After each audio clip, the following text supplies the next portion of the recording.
बिस्मिल्लाह वस्सलातु वस्सलामु अला रसूलिल्लाह। आज के हमारे सवाल व जवाब की नशिस्त में सवाल है कि माशरे में ऐसी बहुत सारी औरतें हैं कि जिनकी शादी नहीं हो रही, या जो बांझ औरतें हैं, या जो तलाक़ याफ्ता औरतें हैं, तो आप लोग उनके साथ शादी करने की रग़बत क्यों नहीं दिलाते।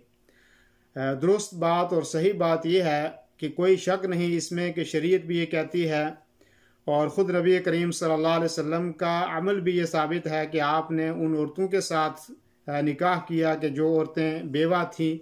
आप सल्लल्लाहु अलैहि वसल्लम का अमल भी है और सहाबाए किराम रिज़वानुल्लाहि अलैहिम अजमईन भी ऐसी औरतों का ख्याल रखा करते थे।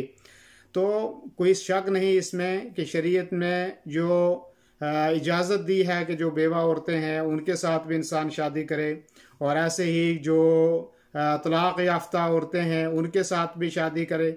और इसी तरीके से अगर कोई बांझ औरत के साथ शादी करना चाहता है तो उसमें कोई गुनाह नहीं है, लेकिन शरीयत इस्लामी जो है वो इस चीज़ की तरफ हमें तवज्जो दिलाती है और इस चीज़ की रग़बत हमें दिलाती है कि ऐसी औरत के साथ शादी की जाए कि जो औरत ज़्यादा बच्चे देने वाली हो। और ख़ुद नबी करीम सल्लल्लाहु अलैहि वसल्लम की हदीस है कि आप सल्लल्लाहु अलैहि वसल्लम ने फरमाया कि ऐसी औरत से शादी करो कि जो ज़्यादा मोहब्बत करने वाली हो और ज़्यादा बच्चे पैदा करने वाली हो, ऐसी औरत से शादी करनी चाहिए। मुस्नद अहमद की हदीस नंबर 12202 है और इब्न हिब्बान की जिल्द नंबर 3 हदीस नंबर 338, और इसी तरीके से अल हैसमी और अल मजमा अज़्ज़वाइद के अंदर भी हदीस नकल की है। तो इससे इस चीज़ की तरफ तरगीब दिलाई गई है कि अगर इंसान ने शादी करनी है तो ज़्यादा तरजीह इस बात को दे कि ऐसी औरत के साथ शादी करे कि जो कवारी औरत हो, और इसकी भी दलील हदीस से हमें मिलती है। और दूसरी बात यह कि ऐसी औरत के साथ शादी करे कि जो ज़्यादा बच्चे पैदा करने वाली औरत हो और ज़्यादा मोहब्बत करने वाली औरत हो। तो शरीयत का कहना यह है कि ज़्यादा बच्चे देने वाली औरत से शादी करो, और हदीस में उसका आगे उसकी वजाहत भी है कि ताकि अल्लाह के नबी ने फरमाया कि मैं अपनी उम्मत की कसरत के ऊपर जो है वो फ़ख्र करूं।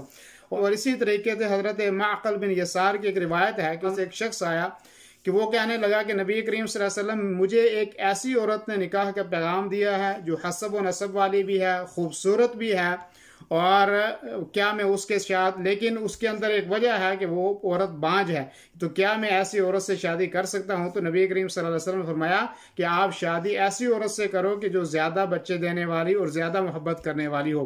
यह सुनन नसाई की हदीस नंबर 3227 है और अबू दाऊद की हदीस 2050 नंबर की हदीस है। तो इन दो रिवायतों से ये बात साबित होती है कि इसमें कोई हर्ज नहीं है कि कोई अगर बेवा औरत के साथ शादी करता है, कोई मुतल्लका के साथ शादी करता है, कोई बांझ के साथ करता है, तो शरीयत इजाज़त देती है। लेकिन अफजल और बेहतर ये है कि ऐसी औरत के साथ शादी की जाए कि जो कुंवारी औरत हो, और इसी तरीके से ऐसी औरत के साथ शादी की जाए कि जो बच्चे ज़्यादा जनने वाली हो। और ये हदीस से साबित भी है और इसमें शरीयत का जो मंशा है और नबी करीम सल्लल्लाहु अलैहि वसल्लम की जो तालीमात है उसके ऊपर भी अमल हो जाता है।